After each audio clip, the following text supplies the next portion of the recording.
issues have changed, but many of us have, but again, look at the evidence. When whites were at their worst, we were at our best. As I said, in 1930 to 1940, when segregation and racism was enshrined in law, blacks had the highest marriage rate of any group in society. Elderly people could walk safely in those communities without fear of being assaulted by their grandchildren. So let's look at the evidence. When we refused access to hotels, we built our own hotels, financed by our own means.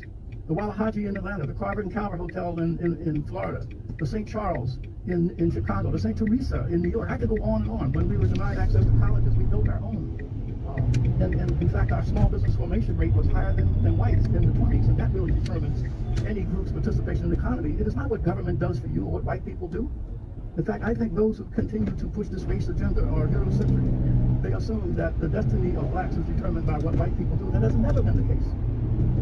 We closed the education gap in the South between 1920 and 1940. How do we do it?